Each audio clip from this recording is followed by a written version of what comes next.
selamat datang para peserta Pekan Pustaka Palembang 5 dalam rangkaian hari keempat dan webinar ketiga. Pekan Pustaka Palembang ini merupakan kerjasama antara Perkumpulan Aksara Pustaka Palembang dan Manasa Sumatera Selatan. Pada malam hari ini, kita bertemu dalam pertemuan daring, yaitu webinar dengan tajuk Bandar Palembang, Komunitas Arab dan Dua Citra Seorang Sayyid Hadrami, Surat-Surat Pangeran Syarif Ali untuk AHW Dekok 1848. Telah hadir bersama kita narasumber Dr. Hazmirullah Aminuddin. Ibu Bapak, saya teringat 5 atau 6 tahun lalu saat saya berkunjung ke Rubanah Perpustakaan Sanata Dharma di Merican, daerah istimewa Yogyakarta. Saya melihat potret Profesor Sartono Kartodiojo. Di dalam potret itu ada satu kalimat yang populer sekali bagi para pengkaji humaniora. Kalimat ini bahkan sering sekali dikutip oleh Indonesianis Benedict Anderson. Kalimat itu merupakan wasiat. Isinya seperti ini kira-kira. Janganlah seperti pohon pisang yang hanya berbuah sekali kemudian mati. Nasihat ini ditujukan buat para scholar, sarjana, para cendekia. Karena apa? Karena ada banyak sekali seorang sarjana yang menjadi intelektual pohon pisang. Apa itu intelektual pohon pisang?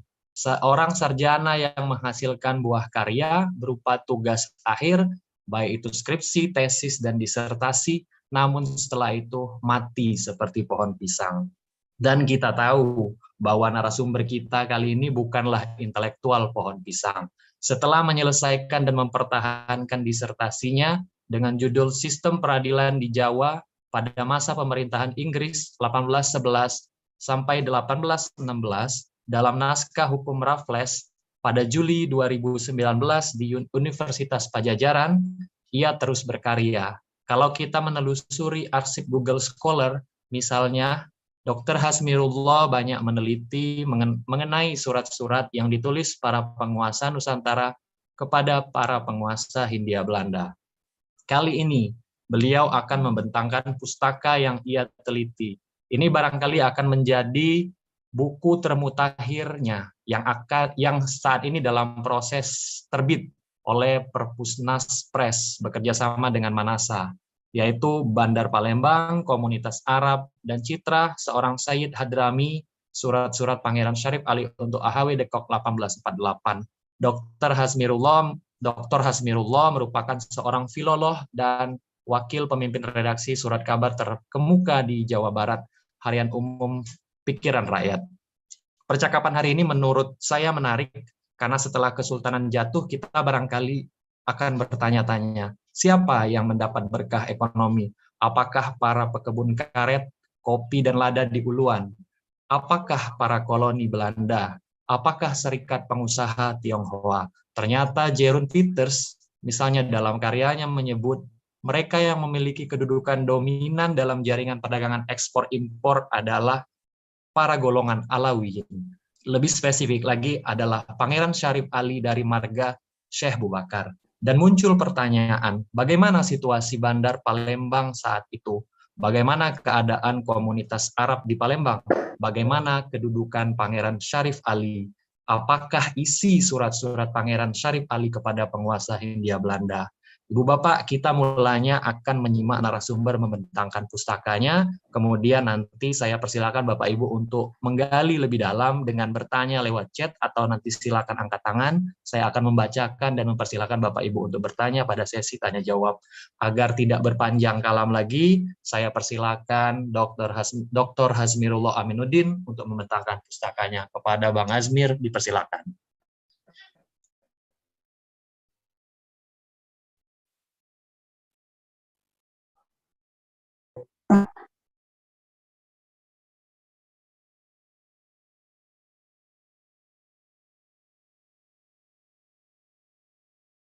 Betul. Terdengar nih? Iya, terdengar. Ya, baik. Assalamualaikum warahmatullahi wabarakatuh. Waalaikumsalam.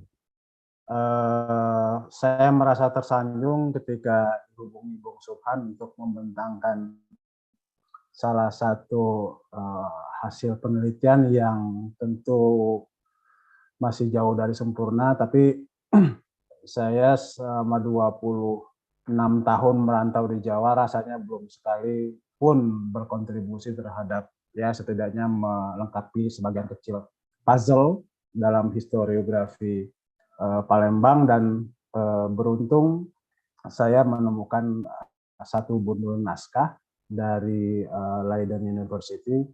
Saya coba share screen.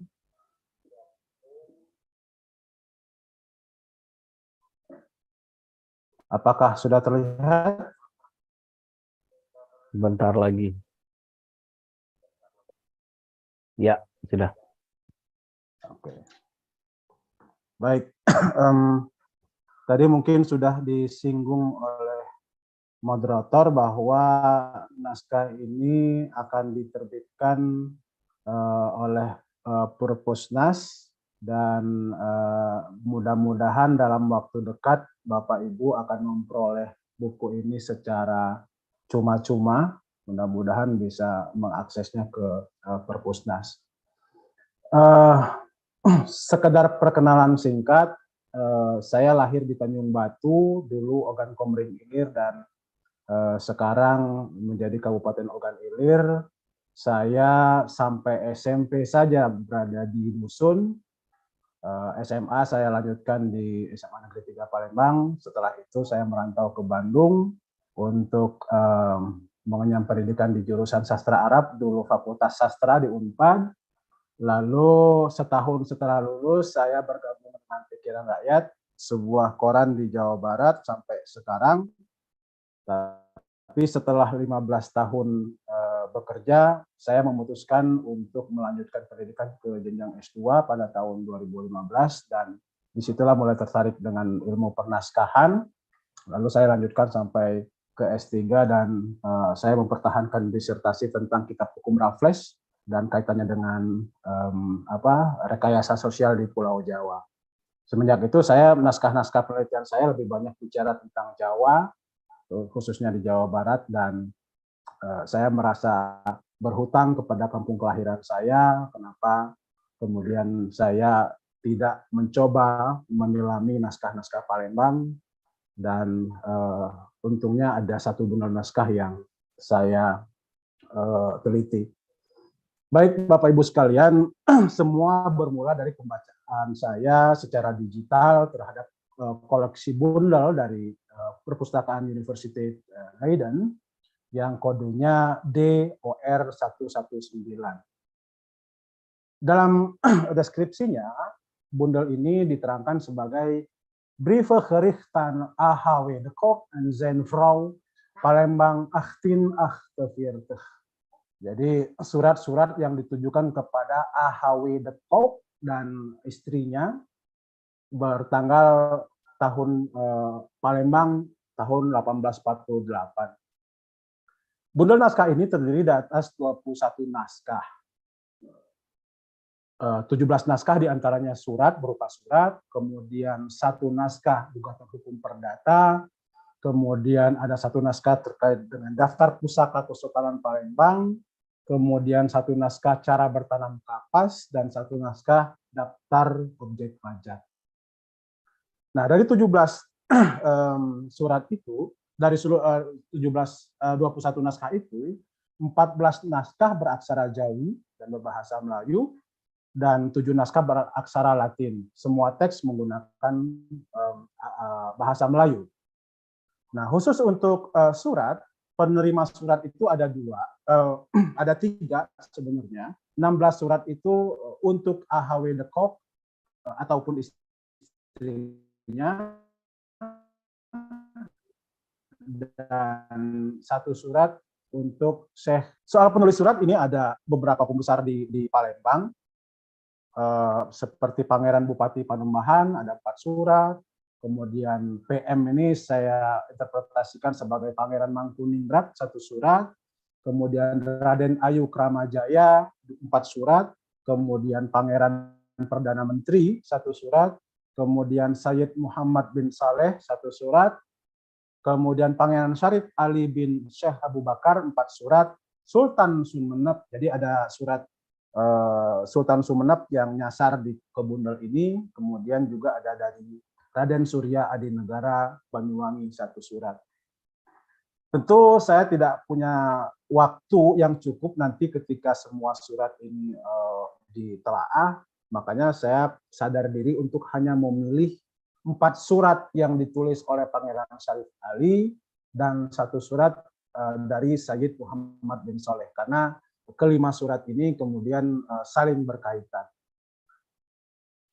Kenapa saya memilih surat-surat ini? Karena saya pernah membaca soal suatu tradisi yang selalu senantiasa diselenggarakan di Palembang, biasanya menjelang Ramadan, kecuali tempo hari pas COVID ada 2 atau 3 kali tidak diselenggarakan. Inilah ziarah kubro, dan dalam satu narasinya disebutkan bahwa ziarah ke makam Pangeran Syarif Ali merupakan bagian dari prosesi puncak kegiatan ziarah kubro, event tahunan menjelang Ramadan. Kalau tidak salah, kunjungan ke makam Pangeran Syarif Ali ini diselenggarakan pada hari ketiga dari penyelenggaraan ziarah kubro. Bapak Ibu sekalian, inilah surat-surat yang akan saya teliti. Saya sudah mengurutkan surat-suratnya berdasarkan kronologi waktu, jadi bukan berdasarkan urutannya di dalam bundel. Jadi surat pertama itu bertanggal 9 April 1848 ditulis oleh Pangeran Syarif Ali kepada De Kock, dan di bundel itu posisinya ada di surat keempat. Kemudian surat kedua itu juga dari Pangeran Syarif Ali untuk De Kock, di bundel itu surat ke-6, kemudian pengirimnya juga Pangeran Syarif Ali, tapi kali ini penerimanya adalah Syekh Haidar Bibali, posisinya ada di surat ke-16. Selanjutnya, surat keempat itu bertanggal 19 Juli 1848, penulisnya Pangeran Syarif Ali untuk De Kock, posisinya di bundel itu ada di surat ke-7. Kemudian yang terakhir adalah pengirimnya itu Sayyid Muhammad bin Soleh, tapi dikirimkan juga untuk De Kock, posisinya di bundel itu surat ketiga. Kita mulai dari Pangeran Syarif Ali berdasarkan pembacaan saya terhadap beberapa sumber historis baik dari Eropa maupun historiografi lokal Palembang. Pangeran Syarif Ali ini lahir pada tahun 1208 Hijriah atau 1790 Masehi. Lalu beliau wafat pada tanggal 27 Muharram 1295 Hijriah atau 1877. Dia merupakan cicit seorang wali bernama Habib Ali bin Ahmad, murid Imam Abdullah bin Alawi Al-Haddad. Kemudian dia juga cicit Sultan Mahmud Badaruddin I yang menjabat periode 1724 sampai 1757. Karena kakek Pangeran Syarif Ali ini menikah dengan Raden Ayu Aisyah, salah seorang putri Sultan Mahmud Badaruddin I. Sementara ayahnya itu Syekh Abu Bakar, pemegang teguh tradisi tarbiyah, sementara ibunya Syarifah Nur, wanita salihah, putri seorang alamah dan ahli tasawuf terkenal pada saat itu, yakni Habib Ibrahim bin Zain bin Yahya. Selain itu, Pangeran Syarif Ali ini ternyata juga menantu Sultan Husain Diauddin yang kemudian menjadi Sultan Ahmad Najamuddin II yang menjabat pada periode 1812-1821, karena ia menikah dengan Raden Ayu Maliyah.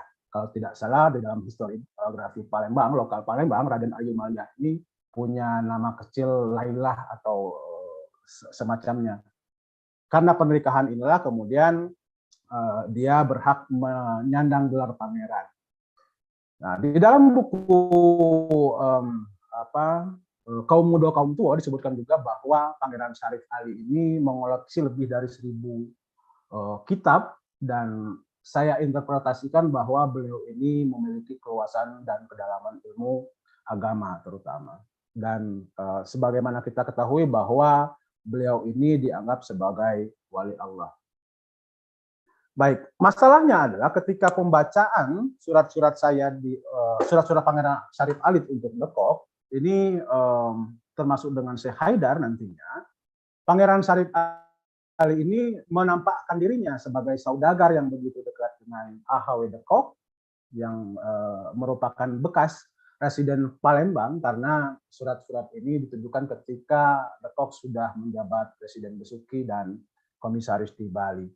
Dan di dalam surat juga beliau menampakkan diri, mendapat kedekatan dirinya, termasuk dengan Gubernur Jenderal pada saat itu, Jan Jacob Rahusen, periode 1845-1851. Dan ini menurut saya menghadirkan citra kedua bagi Pangeran Syarif Ali. Nah, beliau menyebut de Kock itu dengan berbagai variasi nama di dalam suratnya. Ada Sri Paduka Tuan Letnan Kolonel de Kock dan seterusnya. Lalu nah, kita coba menelaah siapa penerima surat yang ternyata dia nama lengkapnya itu Albert Hendrik Wendelin de Kock, 1808-1891, dan ternyata dia merupakan putra dari Hendrik Marcus Baron de Kock yang merupakan pemimpin pasukan Belanda dalam Perang Jawa 1825-1830. Belakangan dia juga menjabat sebagai Wakil Gubernur Jenderal Hindia Belanda. AHW de Kock memulai karirnya dari pangkat letnan kedua pada tahun 1824, lalu inilah sebagian dari daftar karirnya, perjalanan karirnya sampai menjadi Wakil Presiden Raad van Indië 1859-1860. Dari daftar ini bisa kita lihat bahwa AHW de Kock pernah menjabat sebagai residen temporer Palembang pada periode 1841-18 sempat cuti untuk kemudian menjabat komandan pemerintahan di Bali, kalau dalam bahasa surat itu komisaris di Bali, kemudian juga residen temporer di Besuki. Dan pada tahun yang sama AHW de Kock juga menjabat residen Yogyakarta. Baik, saya ingin memulai kajian ini dari bagaimana komunitas Arab di Palembang yang mampu mengubah dari laba material hingga prestise sosial. Berdasarkan pembacaan dari berbagai sumber, ada Barbara Watson Andaya, kemudian Michael Lavan, dan beberapa juga sumber lain, disebutkan bahwa Bandar Palembang ini mulai menjadi pelabuhan penting sejak masa pemerintahan Sultan Mahmud Badarudin I, karena disitulah migrasi komunitas Arab terutama dari Hadramaut berlangsung. Dan belakangan juga Bandar Palembang juga menjadi pusat kesarjanaan Islam di bagian selatan Nusantara, bahkan posisinya melampaui Aceh. Palembang juga menjadi pusat perdagangan dunia, terutama untuk komoditas lada dan timah. Dan kondisi ini diuntungkan oleh kondisi damai pada dekade kedua abad 18 hingga awal abad ke-19. Dan ini kemudian menjadi semakin menarik Bandar Palembang ini untuk dikunjungi, untuk selanjutnya menjadi tempat tinggal para kaum pedagang di seberang Arab memang pesat, dan inilah yang kemudian membuat mereka ini memiliki peranan penting dalam perniagaan. Apalagi sejak awal para pendatang dari Arab ini memperoleh fasilitas khusus dari kesultanan. Selanjutnya orang-orang Arab dan juga dari Cina mengambil peranan dalam dunia dagang setelah Kesultanan Palembang jatuh ke tangan Belanda pada dekade kedua abad ke-19. Dan masa keemasan bagi kaum pedagang dari Hadramaut ini kemudian mencapai puncaknya, masa keemasannya pada periode 1840 hingga 1880. Inilah yang kemudian menghasilkan laba material dari keuntungan perdagangan ke prestise sosial. Komunitas Arab mendepak dalam tanda kutip kaum ningrat Palembang dari puncak piramida sosial. Kemapanan ekonomi membuat berbagai tampilan luar anggota komunitas Arab lebih mencolok dibandingkan dengan anggota masyarakat lainnya. Tadi seiring dengan pengakuan dari penguasa kepada komunitas Arab.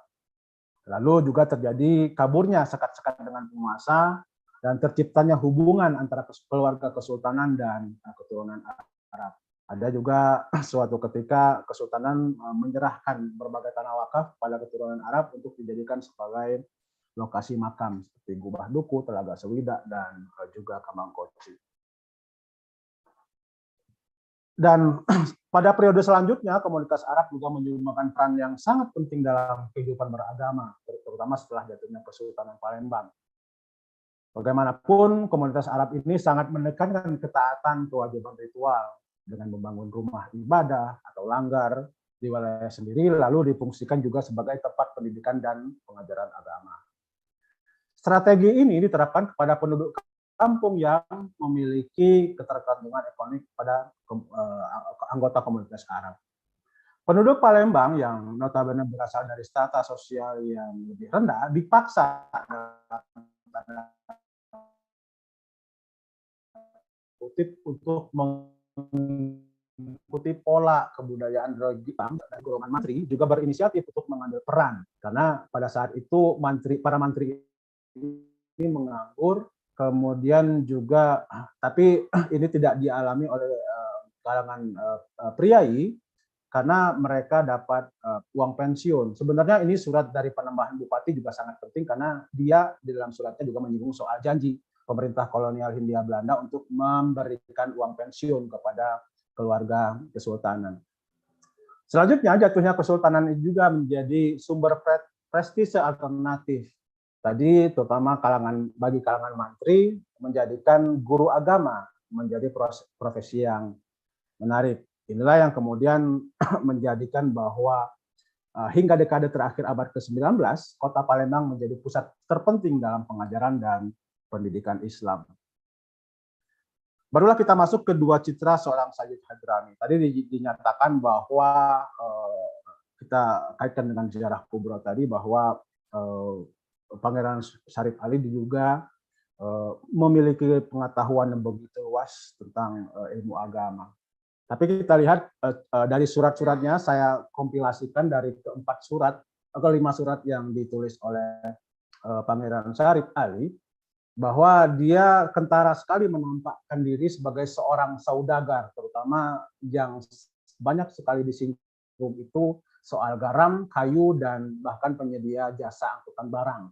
Dia ini menampakkan diri juga sebagai orang yang sangat dekat dengan sejumlah pejabat kolonial. Ada 7 sebenarnya yang yang saya simak dari pembacaan surat-surat itu. Yang pertama, ketika Pangeran Syarif Ali meminta Ahaway de Kok untuk memastikan bahwa dirinya memperoleh jatah garam sebanyak 200 koyan saban tahun, setiap tahun untuk dibawa ke Palembang. Kemudian Pangeran Syarif Ali juga meminta de Kok memberikan jatah kayu tahunan. Bahkan ia meminta de Kok membicarakan hal itu kepada Gubernur Jenderal dengan harapan Gubernur Jenderal menerbitkan surat perintah kepada Residen Surabaya untuk mengeluarkan kayu untuk Pangeran Syarif Ali. Kemudian yang ketiga adalah Pangeran Syarif Ali menagih janji de Kok yang akan memenuhi apapun permintaannya.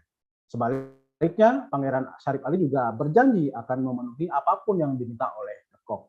Dan rupanya persahabatan ini terjalin ketika de Kok menjabat residen sementara atau temporer di Palembang pada periode 1841-1846. Dan yang keempat adalah Pangeran Syarif Ali di dalam beberapa suratnya menyertakan hadiah berupa 1 tajun sutra, kemudian 1 cerek tembaga dan untuk masak air panas, dan 1 peti ikan gabus. Kita coba nanti dialogkan dengan apa yang hasil penelitian dari Bu Anabel Galop, bagaimana kemudian hadiah-hadiah yang disertakan melalui surat ini kemudian menjadi penanda bahwa si pengirim surat ingin bersahabat dekat dengan penerima surat. Selanjutnya yang kelima adalah Pangeran Syarif Ali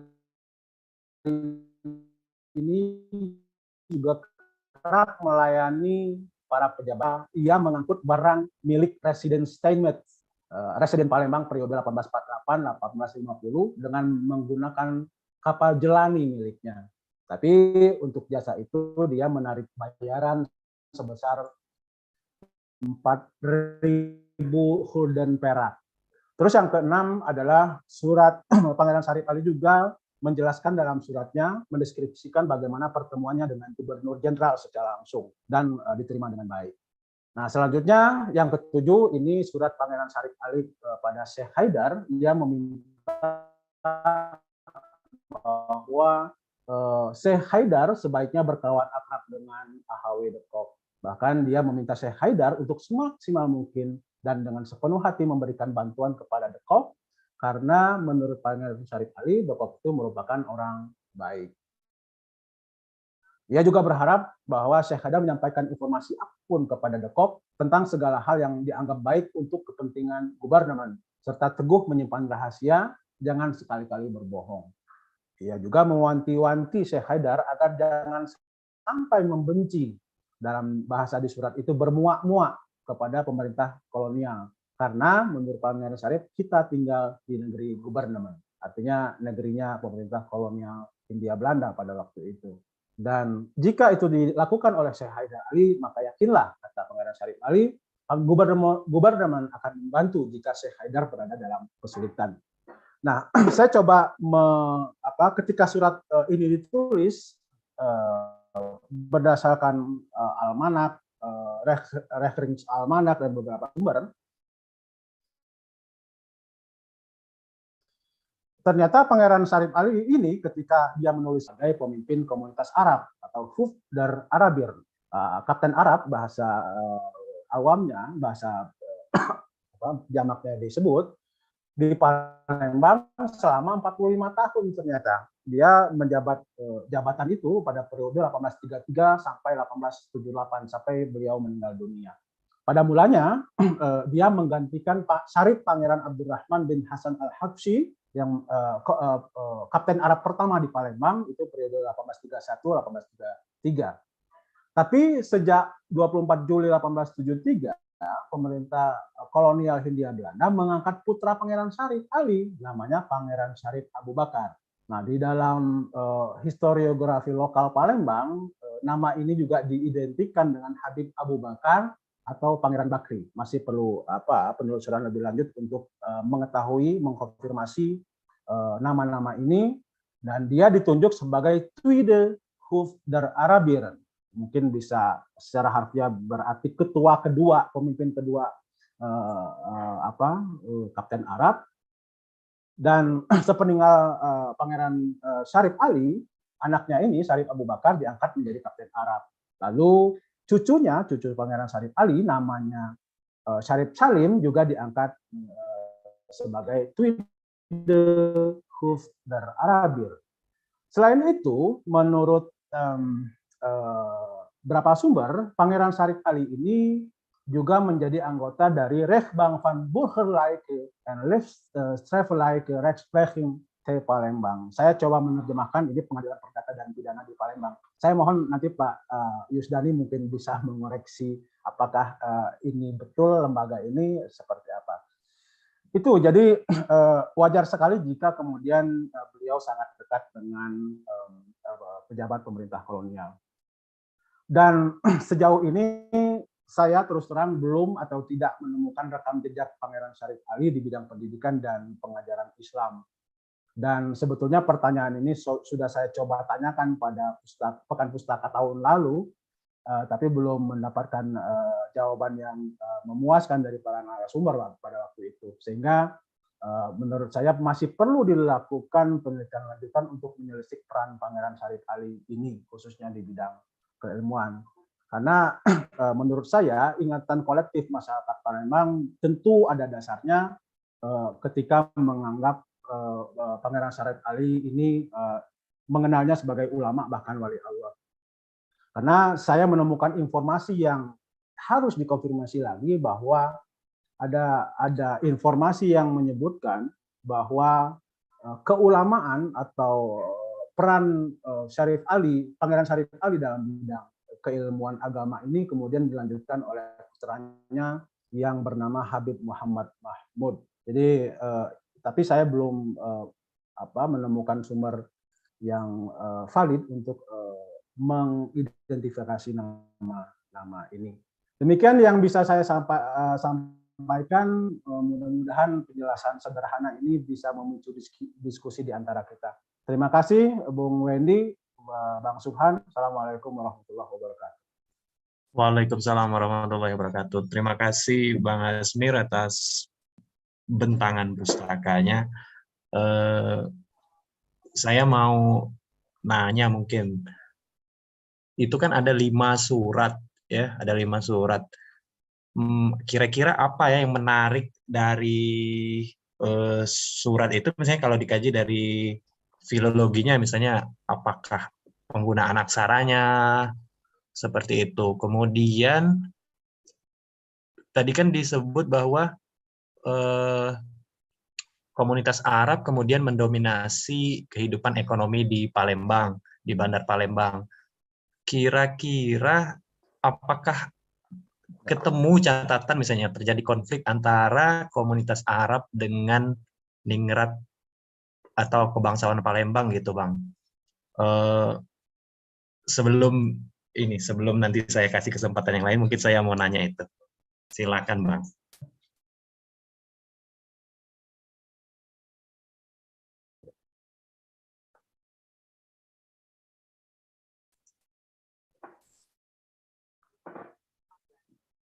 Halo? Halo? Kedengeran nggak, Bang? Ya, ini sinyalnya jelek banget di sini. Ya, tapi intinya saya sudah menangkap pertanyaan Bung Wendy tadi. Untuk kelima surat ini tadi sudah saya jelaskan bahwa, sebentar saya coba share screen lagi ya.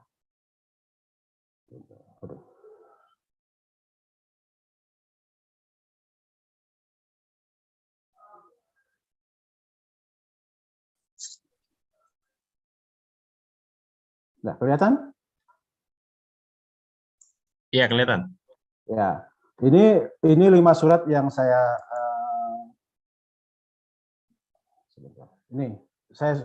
yang saya kaji ya, Bang Ledi. Jadi di bawah itu ada penjelasan aksara yang digunakan. Surat pertama itu aksara Latin, kemudian surat kedua itu aksara Latin juga, aksara ketiga itu surat ketiga juga aksara Latin, dan tentu saja jangan dibayangkan aksara Latinnya kayak kita sekarang, karena pada zaman dulu itu belum ada ejaan kan, sehingga ya semaunya aja. Saya harus berpikir keras ini apa kata yang ditulisnya gitu ya, karena menggunakan saja bagaimana cara mengucapkannya. Jadi dari 5 surat itu ada 1, 2 yang aksara Latin, ada 3 berarti surat aksara Latin. Surat ketiga itu beraksara Jawi atau Arab Melayu, dan juga surat kelima juga beraksara Jawi, gitu ya. Begitu Bang Wendy. Nah,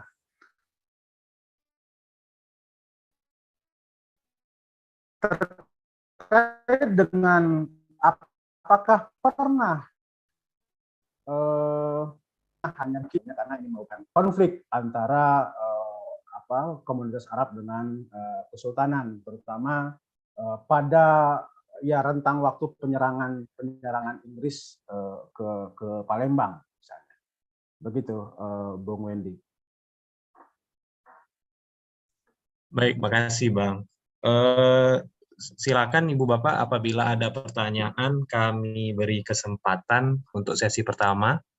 Mungkin 2 atau 3 pertanyaan kalau ada. Ya, saya terima kasih juga nih, ada beberapa narasumber yang saya kutip nih, ada Kak Dedi, Venesia dari timurnya, ini ada Pak Ahmad Sukri juga, saya beberapa tulisannya saya kutip di dalam artikel dan nanti menjadi buku. Baik, ini ada Pak Helmi Gasim Syekh Bubakar mau bertanya, silakan Pak Helmi, boleh dibuka mic-nya.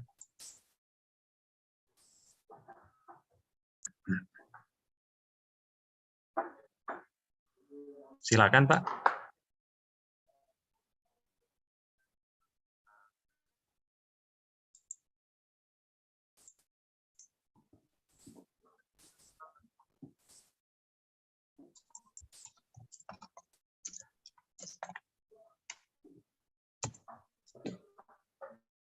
Belum ini kayaknya. Silakan Bu Bapak kalau misalnya ada pertanyaan.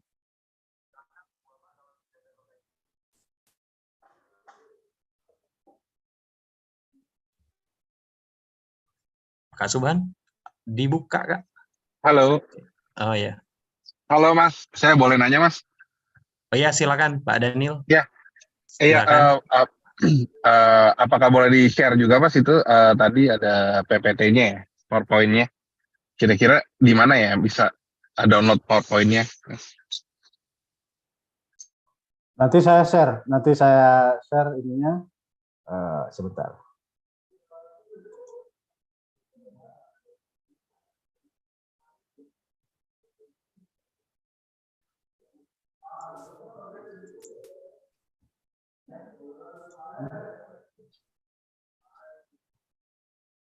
Kak Subhan bisa tolong ini Kak. Pak Helmi katanya masih di-unmute. Iya, sedang diusahakan untuk Pak Helmi. Sudah saya minta untuk meng-unmute. Sepertinya langsung saja Pak Helmi untuk meng-unmute-nya suara seperti biasanya di akunnya itu. Pak Helmi bisa unmute sendiri sebetulnya ya.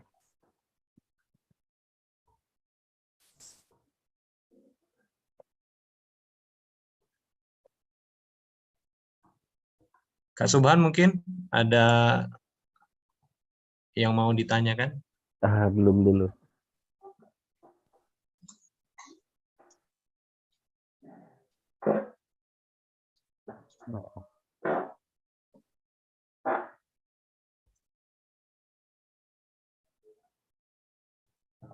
Selain naskah ini tadi kan ada beberapa naskah lain yang menarik, Bang ya. Ya. Kalau misalnya boleh diceritakan sedikit misalnya apa kira-kira yang menarik dari beberapa naskah yang tidak dipilih itu karena mungkin secara tematik dia berbeda gitu kan. Tapi mungkin kalau surat-surat itu kan sesuatu yang sifatnya personal dan biasanya unik gitu ya isinya mulai dari persoalan domestik sampai publik gitu. Nah mungkin boleh diceritakan, mungkin bisa menjadi inspirasi untuk yang lain gitu melanjutkan pengkajian. Iya, setidaknya ada dua angle yang sekarang saya dalam proses. Yang pertama adalah surat-suratnya Raden Ayu Kramajaya untuk istrinya Ahw Dekok. Di situ ya sedikit menggambarkan kondisi Palembang pada pertengahan abad 19 itu. Bagaimana kemudian disinggung soal ada keributan di Rawas, ada kerusuhan di Rawas ya. Kemudian juga ya hal-hal tetek bengek yang misalnya Raden Kramajaya bilang ke istrinya Dekok, itu ada istri Demang yang ngomong ke ibu bae. Nah, jadi mungkin ada dendam personal kepada istrinya Dekok. Dan satu yang menariknya adalah kirimannya. Kalau tadi ada cere, ada iwak gabus. Nah, Raden Ayu Kramajaya ini juga mengirimkan kerupuk ke Besuki. Nah, ini mungkin bisa jadi salah satu jalan masuk bahwa kerupuk itu setidaknya sudah ada pertengahan abad ke-19 untuk kemudian ditelusur ke belakang. Yang kedua adalah tentang suratnya Pangeran Perdana Menteri.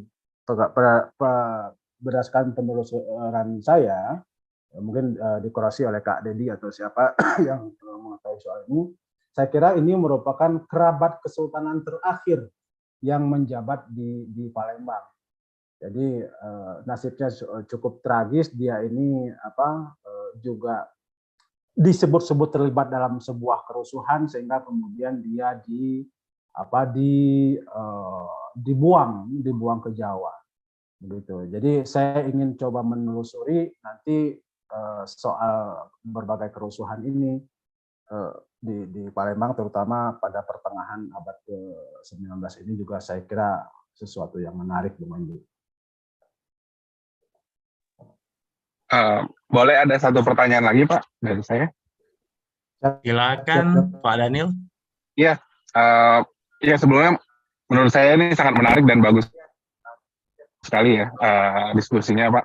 Tapi ada satu pertanyaan mungkin ya dari saya. Kira-kira pasti kan pada zaman dulu itu kan terutama pada saat zaman Belanda itu kan pasti berbeda ya situasi sosialnya seperti itu ya. Seperti sekarang kalau kita menggunakan kacamata sekarang dan keadaan aktual zaman dulu gitu. Nah, jadi pertanyaan saya adalah apakah kalau kita pada saat itu tidak terlalu bersahabat gitu ya dengan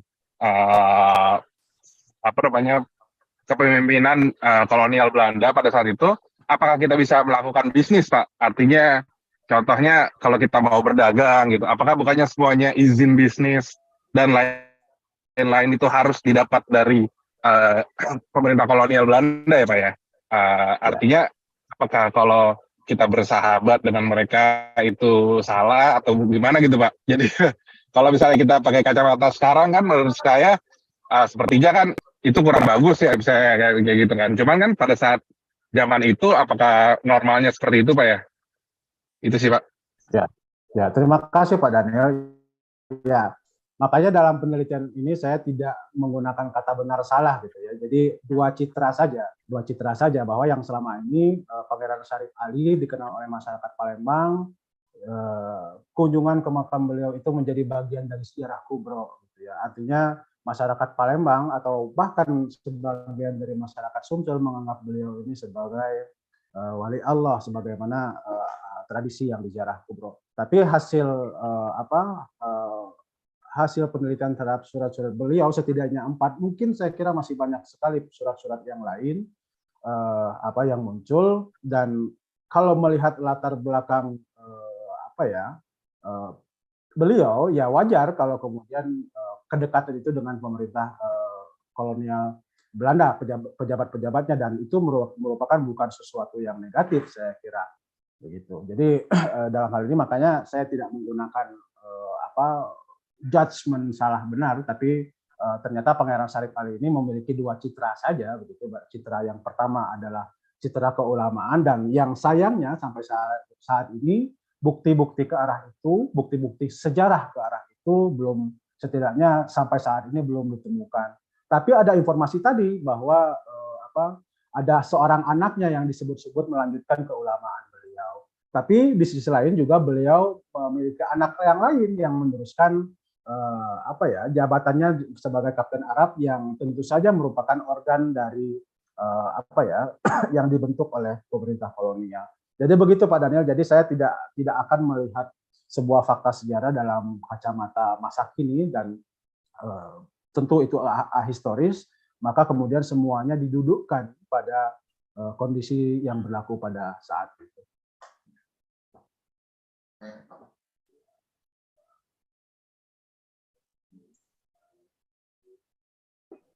Baiklah, barangkali memandang masa lalu dengan perspektif masa kini gitu Pak ya. Baik, terima kasih Pak penjelasannya. Terima kasih. Siap. Terima kasih Pak Daniel. Iya, silakan kalau ada lagi pertanyaan dari Bapak Ibu, boleh disampaikan. Ini Pak Elmi sebenarnya mau nanya nih, tapi belum selesai. Moderator. Ya silakan Pak Dedi. Saya pikir pembahasan dari Mas Asmirullah sangat menarik ya. Memang fokus utamanya kepada naskah gitu. Tapi menurut saya ada beberapa hal yang sebetulnya perlu juga diungkap. Pertama, yang pertanyaan paling menarik kalau saya melihat dari Pangeran Syarif Ali ini adalah gelarnya, gitu ya. Karena kita ketahui misalnya ada 2 gelar biasanya. Beliau sering disebut juga sebagai Sayyid, kadang-kadang juga Syarif. Dan kadang-kadang di buku yang lainnya ditulis dua-duanya, Pangeran, Sayyid, Syarif, Ali gitu. Nah, menurut saya itu sangat penting untuk misalnya bisa menjelaskan. Karena setahu saya kalau Sayyid dia adalah keturunan dari Hadramaut gitu. Tapi kalau dia Syarif biasanya dia berasal dari Baghdad, Baghdad ya, dari keturunan Hasan. Kemudian kalau yang dari Maut itu keturunan dari Husain. Nah, mungkin perlu juga diberi gambaran apakah beliau ini sebetulnya seorang Sayyid atau seorang Syarif gitu ya. Dan kemudian dalam literatur awal gitu, beliau itu tidak pernah disebut sebagai Habib ya, tapi sekarang justru yang muncul orang banyak menyebut beliau sebagai Al-Habib gitu ya. Nah, kenapa menurut saya harus seolah-olah diarahkan Al-Habib ya, padahal dengan gelar Sayyid atau Syarif misalnya beliau jelas adalah keturunan dari Nabi Muhammad. Itu yang pertama. Kemudian yang kedua menurut saya ada satu hal yang mungkin Mas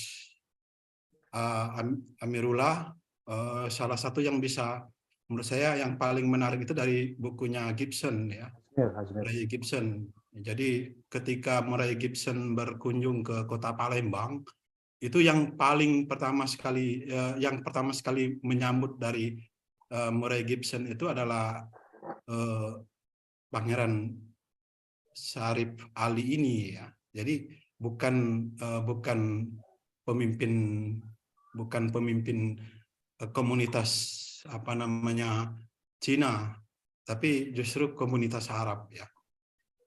Jadi kalau dilihat mungkin peran utama beliau ini memang saya lihat seperti kata Mas Amirullah itu adalah sebagai sabandar awal gitu ya. Walaupun mungkin nanti dia agak sedikit bergeser, jadi komunitas Arab sedikit bergeser ketika misalnya mulai diterapkan jabatan mayor dan kapten Arab ya. Jadi pada awalnya dulu gelar yang saya ketahui mungkin Syarif Ali ini mayor dulu. Tapi ketika diganti oleh penggantinya justru menjadi kapten. Nah, kira-kira apa sebetulnya yang melatar belakangi ada peralihan gelar. Jadi kemudian kalau kapten itu berarti dia setingkat dari sama dengan atau sejajar dengan kapiten Arab gitu. Nah, apa kira-kira yang mendasari itu? Ada tidak surat-surat dari yang dikirim oleh Syarif Ali itu yang sebetulnya mempengaruhi jabatan tertinggi di komunitas Arab pada waktu itu setelah masa 1833 itu gitu. Mungkin itu ini yang menurut saya perlu sedikit dijelaskan juga oleh Mas Amirullah gitu. Ya. Ada satu Langsung, hal Mbak, lagi, satu hal lagi mungkin pertanyaannya. Betulkah sebetulnya Syarif Ali ini adalah menantu dari Sultan Mahmud Badruddin II ya? Karena dalam berbagai literatur saya lihat, terutama literatur yang akhir-akhir ini menyebutkan sebagai menantu dari Sultan Mahmud Badruddin II.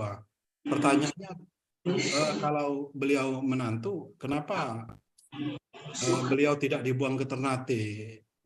Padahal karena rata-rata saya lihat yang pengikut berat dari SMB 2 itu dibuang ke Ternate. Orang menyebut salah satu yang tidak ikut dibuang itu adalah Pangeran Perdana Menteri Kramajoyo. Padahal kalau dilihat kalau dari betul dia adalah menantu dari SMB 2, nah, satu lagi bertambah, berarti ada 2 orang yang sebetulnya tidak ikut dibuang Ternate. Mungkin itu Mas Smirullah.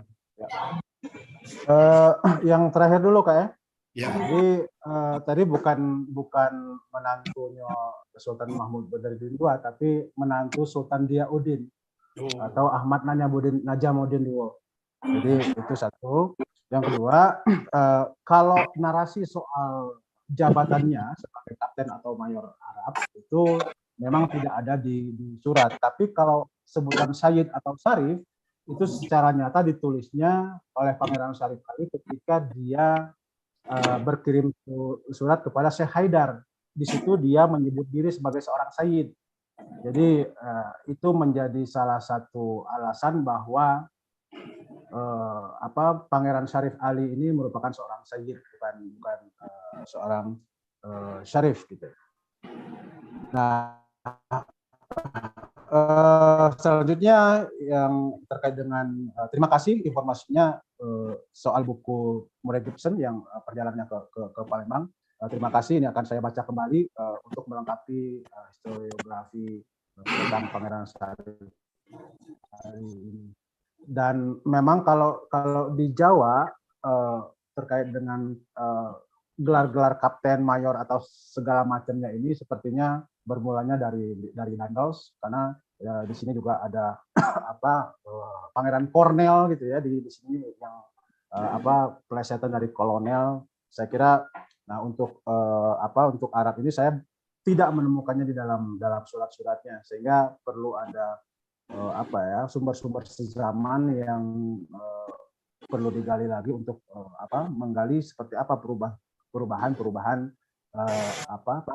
terutama untuk Arab dan karena hanya dua golongan itu yang punya kapten di banyak daerah. Begitu Kak Dedi. Terima kasih Kak Dedi. Ya.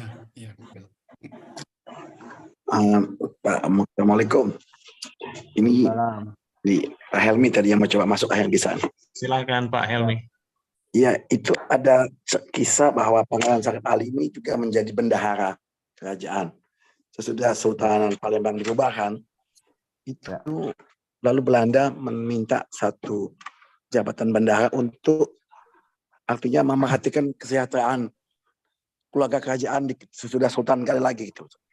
Jadi Syarif Ali karena dianggap bisa dipercaya, lalu Syarif Ali diminta sebagai bendahara seluruh kerajaan yang ikut menanggung atau membantu kehidupan keluarga kerajaan tanpa adanya lagi sultan.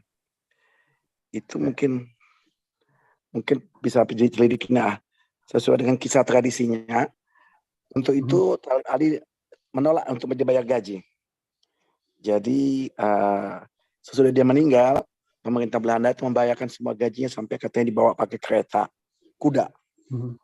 Tapi turunannya belum bersedia menerima. Ya mungkin coba ditambahkan apakah status bendahara keluarga kerajaan itu diangkat oleh pemerintah Belanda gitu. Iya, itu juga yang perlu diverifikasi lagi karena belum banyak sumber. Saya menemukan memang jabatan bendahara itu memang di sumber-sumber sekunder Pak Helmi. Jadi memang di narasi di buku saya nanti memang ada historiografi lokal Palembang yang menyebutkan bahwa Pangeran Syarif Ali juga pernah menjadi bendahara kesultanan. Cuman masalahnya itu tadi, sumber primer yang menegaskan soal itu belum saya temukan. Sepertinya saya harus lagi menggali sumber-sumber sejaman, referensi almanat dan segala macamnya itu untuk menemukan apa yang tadi disebutkan. Tapi memang sudah disinggung tentang tadi, termasuk anaknya tadi yang meneruskan keulamaan beliau. Ya. Terima kasih Pak Helmi atas informasinya. Yang soal Otto juga saya sampaikan terima kasih atas sumbernya. Ya, di museum tambahkan di museum pusat itu ada tulisan Dr. Otto von Honig dalam bahasa Jerman, itu menceritakan pertemuan dia 2 kali dengan Pangeran Syarif Ali. Itu cukup panjang ceritanya tapi saya nggak saya pernah baca di museum pusat Pak di Jakarta tulisan itu. Dan kalau nggak salah sudah ada yang menerjemahkan itu, salah satu keturunannya. Gitu, Pak. Ya. Baik, makasih. Terima kasih Pak Helmi. Sama ya. Terima kasih Pak Helmi atas tambahan informasinya. Silakan Ibu Bapak kalau misalnya ada pertanyaan lagi. Waktu kita masih panjang, masih sekitar setengah jam lagi.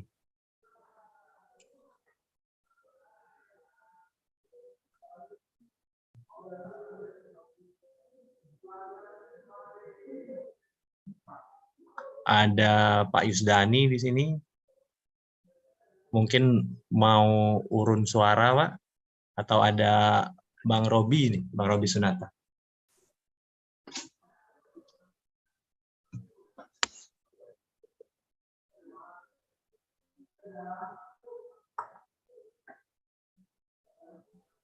Kalau tidak ada, saya mau nanya lagi nih, Bang. Setelah Kesultanan itu kan yang mendominasi itu kemudian komunitas Arab. Nah, setelah itu kemudian tampaknya mengalami kemunduran juga komunitas Arab. Itu kalau hasil pembacaan Bang Hazmi, kira-kira apa saja faktor-faktornya? Apakah ada tekanan dari kolonial, misalnya, ataukah ada pesaing lain yang merebut dominasi komunitas Arab dalam struktur ekonomi di Palembang? Nah, aku udah sampai ke situ Bang Wendy. Itu bagiannya Kak Dedi itu yang Venesia dari timur itu. Tapi yang menarik ini sebenarnya bagaimana kemudian perlakuan kesultanan terhadap komunitas Arab ya. Bahwa yang sangat kentara itu adalah komunitas Arab diperkenankan untuk membuat gudang di darat. Sementara komunitas Cina itu tidak boleh tidak boleh membuat bangunan di darat, tapi harus berupa rakit. Jadi ini menunjukkan salah satu perlakuan istimewa kesultanan terhadap komunitas Arab di Palembang. Nah, saya sebatas itu saja sebenarnya sampai dan sebenarnya bagaimana peranan komunitas Arab ini terutama pada pertengahan abad ke-19 mundur ke belakang. Jadi bukan maju sampai ke akhir abad ke-19 sebenarnya. Saya coba batasi karena kalau tidak dibatasi akan sangat melebar kemana-mana dan karena banyak sekali puzzle yang perlu ditemukan terkait dengan historiografi Palembang ini. Dan saya hanya sebagian kecil dari puzzle itu. Kak Dedi sudah beberapa bukunya sudah menyinggungnya ke sini ke arah abad 19 akhir sampai abad ke-20 bahkan gitu. Saya cuma bagian situ saja. Jadi ya sekitar berapa tahun saja, mungkin 30 tahun atau 40 tahun saja. Gitu Bang Wendy. Saya tidak berani bicara soal itu.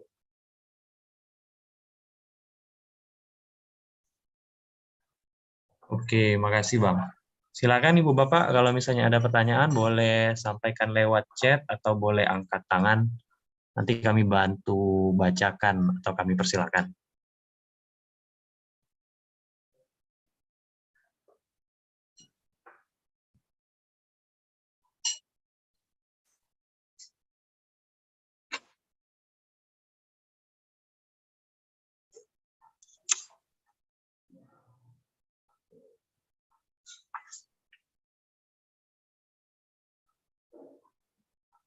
Belum ada? Kak Subhan mungkin mau nanya?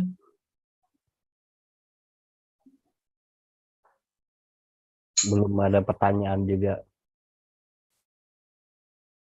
Habib Sukri, sepertinya ada yang ingin Oh iya, disampaikan. ada Habib Sukri nih. Silakan Habib Sukri, apabila ada pertanyaan atau mungkin menambahkan ini. Oh, halo. Ya. Yes. Silakan Habib. Masuk nggak nih? Masuk, Ya, masuk. Oke, Assalamualaikum warahmatullahi wabarakatuh. Waalaikumsalam warahmatullahi wabarakatuh. Terima kasih ya, ini Pak Subhan ini atas mediasinya ya.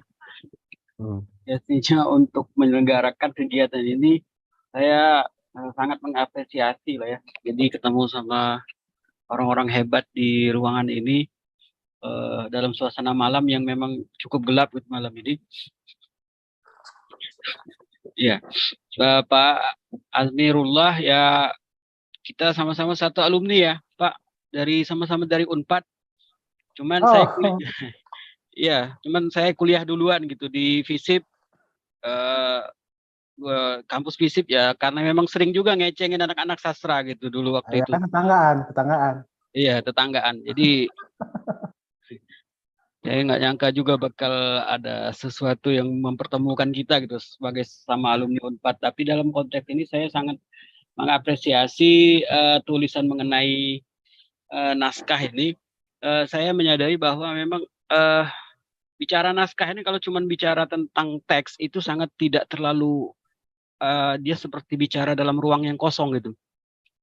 Tapi pada saat dia sudah bicara tentang konteks itu memerlukan banyak orang-orang yang ahli gitu. Nggak mungkin satu orang gitu. Dan ini kerja yang rumit dan tentu saja suatu yang kerja yang rumit itu patut kita hargai gitu. Saya sempat dikontak ya sama rekan peneliti Pak Azmir, mungkin ada nih Bapak orangnya gitu, Pak Zul ya. Ya. Ya. Ada beberapa data yang mungkin bisa saya bagi gitu untuk melanjutkan tentang riset tentang Pangeran Sarip Ali ini. Dia merupakan kalau mau jujur ini memang tokoh yang sangat menarik, apalagi kalau dilihat dari bukunya Gibson ya Pak Bang Dedi ya, Pak Dedi, bukunya Gibson yang Prison of Walter Braden itu, mengapa sampai dia menemui orang yang digambarkan itu sangat menarik. Ada sampai berapa halaman itu menggambarkan figur Pangeran Sarip Ali di buku itu.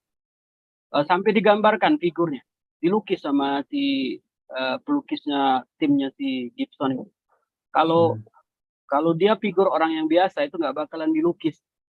Sampai ada lengkap gitu, sama ada perahunya, ada pengawalnya, ada pakainya lengkap gitu. Pokoknya dari lukisan itu kita bisa sedikit mendeskripsikan bagaimana kehidupan sedikit ya, kehidupan Palembang pada masa itu gitu, merekonstruksikan sedikit, walaupun tidak banyak, tapi sejarah itu kan memang menyusun fragmentasi gitu. Kalau saya sendiri, saya bukan orang sejarah, cuman di rekan-rekan kami banyak orang-orang sejarah gitu. Nah, makanya saya bilang tadi kita perlu kerja tim. Kalau di sini saya bukan mau bertanya gitu ke posisinya, karena saya yakin saya akan bertemu kembali sama orang-orang yang hebat di sini gitu, sama peneliti di sini.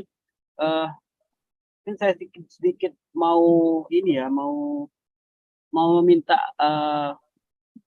Azmir ya. Saya manggilnya apa nih? Azmir. Azmir aja Kalau ya. di SMA dulu dipanggilnya Mirul. Mirul ya. Beberapa teman saya SMA. Kacau nih. Pasti di dalam tulisan naskah itu ada bahasa-bahasa yang cenderung humanis ya, bahasa yang humanis maksud saya, yang menarik justru pada saat Anda membaca ini kesannya lucu, tapi mungkin pada masa itu bahasa-bahasa ini adalah bahasa-bahasa yang memang menunjukkan kondisi intelektual orang-orang yang hadir atau yang menulis pada masa itu gitu. Mungkin ada bisa berbagi gitu. Nah, terus untuk Pak Dedi ya, tadi mengenai gelar tadi,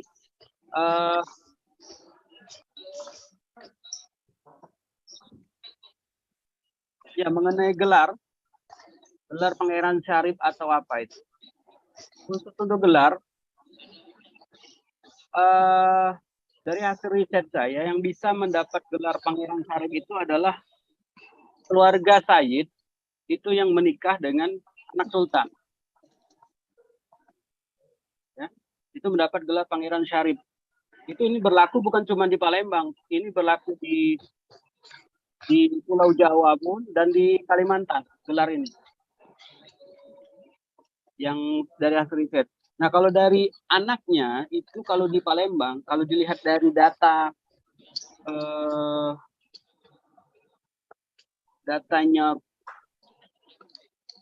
Imam kuburnya Sultan Mahmud Badarudin II itu Habib Umar ya, Sayyid Umar bin Muhammad. Asgaf itu punya anak Abdullah. Abdullah itu diberi gelar Raden Syarif Abdullah. Gelarnya, walaupun banyak yang protes pada masa itu, saya nggak tahu. Tapi Raden Syarif Abdullah ini termasuk tokoh yang juga lumayan penting pada tahun 1881. 1881 inilah salah satu momentum yang memang jadi titik turun karena dia ada mau melakukan semacam pemberontakan lah 1881.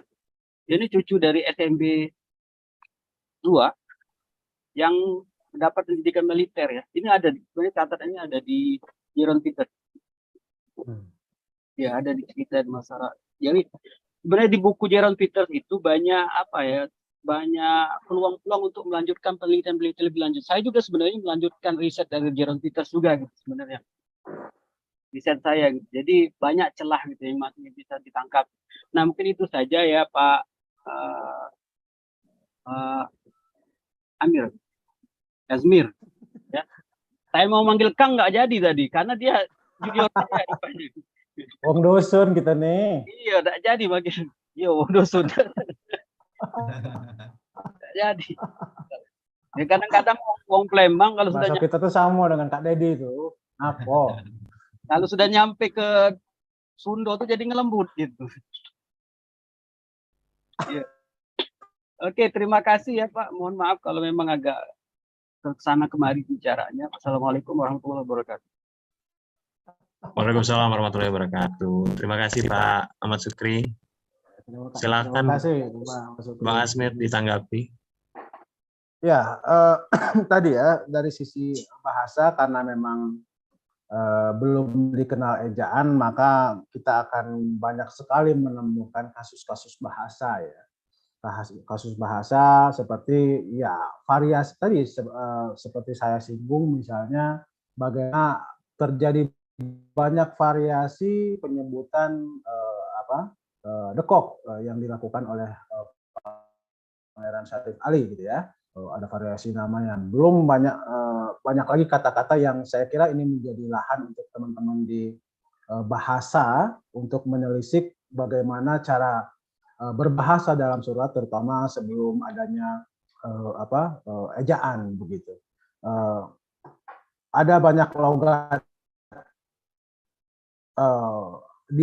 dialek Palembang sehingga itu saya kira menjadi kekhasan surat-surat dari Palembang termasuk tidak hanya surat tapi juga cara bertutur misalnya di dalam naskah sejarah cerita Palembang yang kemudian ditransliterasi oleh Wolders itu saya kira masih banyak terjadi penyeragaman ke Melayu jadinya padahal sebenarnya kalau kita baca itu logat-logat Palembang banyak sekali muncul dan saya belum berkesempatan untuk menelitinya lebih jauh tapi sudah menemukan beberapa banyak kata yang soal bahasa tadi seperti yang disinggung oleh Pak Ahmad Sukri. Nah, selebihnya informasi yang berharga dari Pak Ahmad Sukri betul sekali bahwa buku Kaum Muda Kaum Tua itu masih banyak ladang penelitian untuk kita teruskan, terutama untuk melengkapi historiografi di Palembang. Itu respon saya, Bang Wendy. Ini ada pertanyaan Bang dari Muhammad Taufik. Saya sebagai salah satu keturunan dari Pangeran Syarif Ali ingin mendapatkan informasi tentang jejak histori dan peninggalan Pangeran Syarif Ali di Palembang. Nih, dan bagaimana saya mendapatkan info itu? Mungkin itu dia apa nih Bang? masalahnya. Peninggalan-peninggalannya. Selama bertahun-tahun saya tanyakan ke beberapa sumber, termasuk teman saya tadi disinggung oleh Pak Ahmad Sukri, ada Pak Zulkarnain Yani, Wong Palembang juga saya minta ini, ada nggak kira-kira peninggalan-peninggalan, ya kan tadi disebutkan oleh Jeroen Pieters bahwa Pangeran Syarif Ali itu mengoleksi 1.200 kalau tidak salah naskah yang paling mahal itu sebut Shahnama yang dari Mesir itu. Nah, saya nggak tahu beberapa sumber yang saya tanya, Pak Andi, Umi, ya teman saya ternyata bertanya juga ke Pak Ahmad Sukri, ya sampai sekarang jejak-jejak beliau itu terutama di bidang keagamaan masih sulit sekali ditemukan gitu. Saya juga sayang sekali gitu, tokoh saya kira yang sepenting Pangeran Syarif Ali juga peninggalan beliau sayang sekali tidak ditemukan begitu Bang Ledi. Jadi pertanyaan yang sama sebenarnya dari saya untuk sama dengan Pak Ahmad Taufik tadi.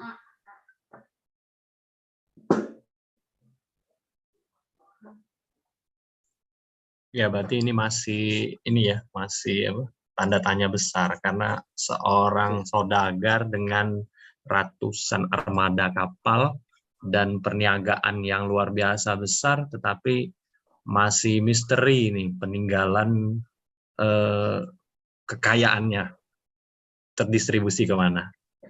Ya Bapak Ibu, ini waktu kita masih ada 15 menit lagi. Silakan kalau misalnya ada pertanyaan atau ingin menggali lebih lanjut dan memberikan informasi mungkin.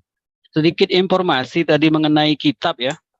Dari informasi terakhir yang saya dapat gitu bahwa ada satu kitab punya Pangeran Syarif Ali, judul kitabnya itu Fathul Mu'in, tulisan tangan dari Faqih Muhammad Aqib. Ini tarikh tahunnya 1234. Dari 1.200 kitab yang dilaporkan oleh Mohnike 1874. Ya. Jadi yang ya, kan? Iya, ada satu gitu. Tulisan tangan. Naskah. Ini ada di Palembang posisinya. Nah, yang lain itu kalau dugaan saya mungkin sempat disimpan, cuma naskah ini kan gimana ya? Dia bisa rusak karena air, karena memang dicuri, dan juga karena terbakar. Nah, dari saya duga mungkin dulu sempat ada kitab-kitab tersimpan di rumah-rumah daerah sekitar perumahan keluarga Pangeran Syarif Ali di sekitar daerah Sungai Karangbengkuang 13 Ilir.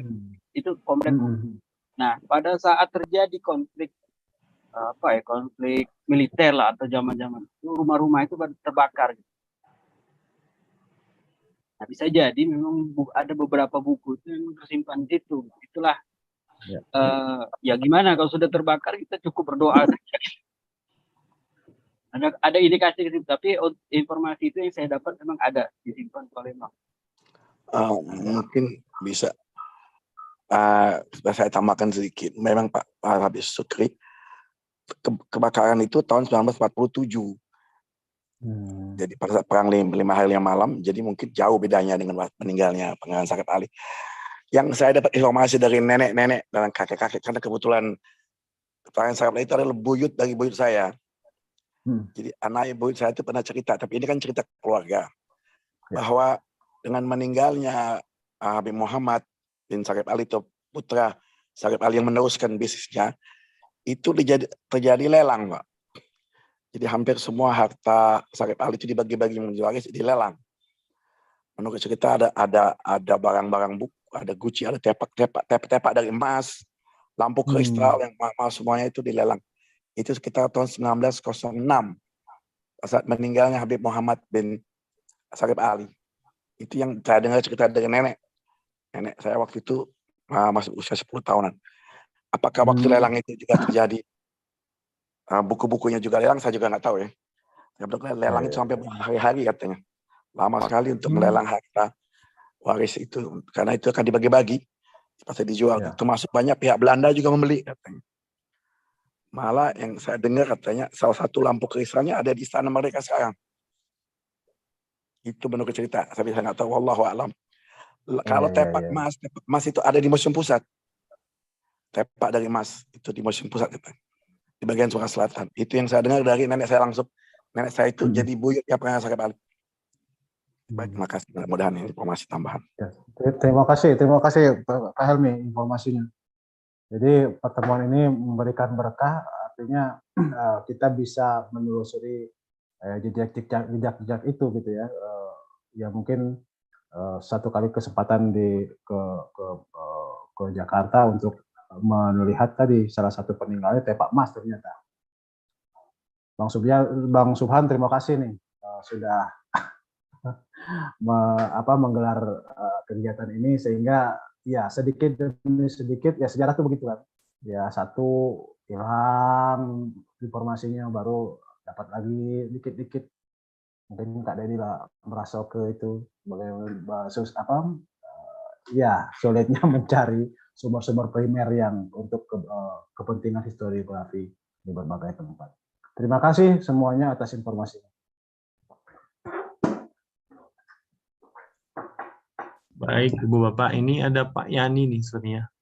Pak Yani baru masuk. Pak Yani bukan ini ya? Ibu ini kawan kayaknya.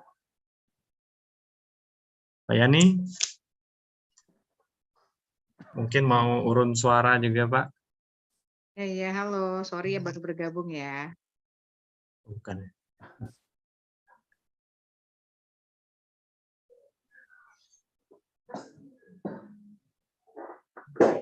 Baik, Ibu Bapak, ada lagi pertanyaan? Waktu kita masih ada sekitar 9 menit.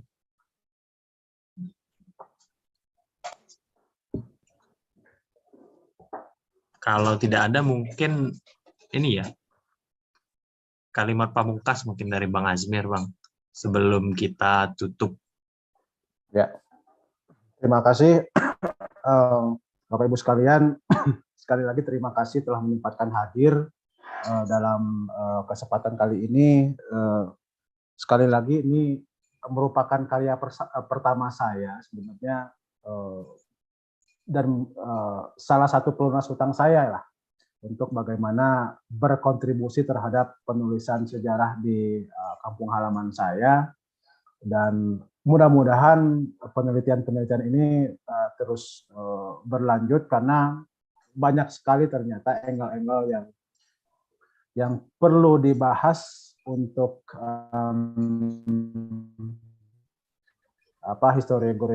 historiografi Palembang. Tadi saja dari Gundala itu saja, saya setidaknya ada 2 hal yang menarik perhatian saya, termasuk yang salah satu yang penting saya kira bagaimana ceritanya Pangeran Perdana Menteri yang saya kira sebagai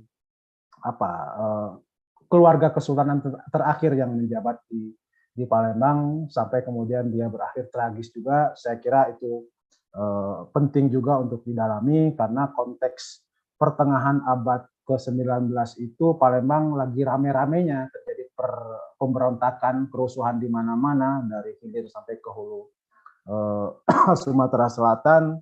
Ada beberapa tokoh pemberontak di situ yang perlu ditelisik gitu ya, dan saya kira kerja keras ini harus dikeroyok. Saya kira seperti tadi rekomendasi dari Pak Ahmad Syukri, dari Pak Helmi, dari yang lain-lain juga, bahwa Palembang ini merupakan wilayah penting dalam sejarah, sehingga sangat terlalu kalau kita meninggalkan kemudian sejarah yang pernah terjadi di Kota Palembang. Saya kira itu Bang Wendy, terima kasih sekali lagi atas kesempatannya bisa hadir dalam kesempatan ini, membentangkan hasil penelitian yang masih sangat sederhana, masih banyak pertanyaan yang muncul. Sekali lagi terima kasih kepada Bapak Ibu semua yang telah memberikan informasi untuk pengayaan hasil penelitian ini. Terima kasih. Assalamualaikum warahmatullahi wabarakatuh. Waalaikumsalam warahmatullahi wabarakatuh. Terima kasih Bang Azmir atas kesediaannya untuk membentangkan pustakanya. Ibu Bapak, buku ini, buku dengan judul Bandar Palembang, Komunitas Arab, dan 2 citra seorang Sayyid Hadrami, surat-surat Pangeran Syarif Ali untuk AHW Depok 1848 ini, nanti akan diterbitkan oleh Perpusnas Press. Biasanya Perpusnas Press itu dapat diakses secara luas, bisa di web Perpusnas Press dan bisa lewat aplikasi iPusnas. Ini dapat diunduh dan dapat disebarkan, sehingga informasi dan gagasan dan hasil telitian ini bisa menjadi lebih masif kita terima. Silakan dinantikan. Juga Pak Cadembe, basicnya juga Pak Cadembe di Perpusnas. Pusnas biasanya. Iya, bisa Tinggal didapatkan pesan, di Pak, ya? Pusnas. Iya, di Perpusnas juga biasanya ya. Ya, tinggal dikirim Eh, Pak, tidak apa-apa. Minta dikirim. Kaget ongkos ya, kirimnya di mana dewek, tapi biasanya gratis ya, gratis bukunya. ya betul, bisa diakses cetaknya di Perpusnas. Terima kasih sekali lagi Bang Azmir. Kita nantikan lagi ini telitian-telitian yang lain. Terima kasih juga kepada para peserta yang sudah memberikan perspektif tambahan. Ibu Bapak, akhirnya kita tiba di ujung acara, tapi sebelum diakhiri kita akan mendokumentasikan terlebih dahulu acara kita pada malam hari ini. Saya persilakan Ibu Bapak untuk mengaktifkan videonya agar bisa kita potret bersama. Silakan Ibu Bapak. Nah, sebentar saya coba spotlight dulu ini. Ya. Sebentar, 3, 2, 1. 1, 2, 3. Ya, terima kasih Bu Bapak. Kami mengingatkan kembali bahwa kegiatan ini selain dapat diikuti melalui Zoom meeting juga disiarkan secara langsung melalui YouTube channel Mang Dayat. Kami juga mengingatkan bahwa rangkaian kegiatan Pekan Pustaka Palembang 5 akan berlangsung sampai tanggal 26 Agustus. Nanti Bapak Ibu semua kami harapkan berkenan hadir di rangkaian kegiatan Pekan Pustaka Palembang 5 selanjutnya. Esok malam Jumat 25 Agustus 2023 pada pukul 20 sampai 21.30 waktu Indonesia bagian Barat, kita akan menyelenggarakan sebuah sesi penghormatan dengan tajuk Mengenang Kiai Zen Sukri dan karya-karyanya. Beliau merupakan seorang ulama modernis abad 20, dan ini akan diisi oleh narasumber Dr. Muhammad Zamzam dan zuriatnya Dr. Iza Zen Sukri. Acara yang menarik sekali. Semoga Bapak Ibu dapat kembali bergabung pada esok hari. Izinkan saya menutup pertemuan kita kali ini dengan sebaik syair, sebaik variasi syair yang populer. Tabeklah enci, tabeklah puan, tabek kepada laki-laki dan perempuan. Kami bercakap berkawan-kawan, salah dan hilaf mohon dimaafkan. Akhirul kalam, wassalamualaikum warahmatullahi wabarakatuh. Sampai ketemu esok malam. Pamit, Bang Azmir. Terima kasih. Yuk, terima kasih kalau Terima kasih Ibu Bapak. kawan-kawan ya nih Ari. Banyak. Pak Terima kasih Dedi. kalau ya. Ya. Nah, makasih banyak. Hari Bro ini. Isman. Pak Yusdani. Ya, banyak. Terima kasih semuanya. Ya.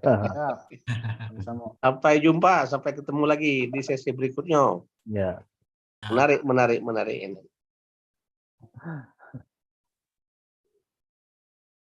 Izin live ya. Terima kasih, Bung Suman. Assalamualaikum warahmatullahi wabarakatuh. Waalaikumsalam.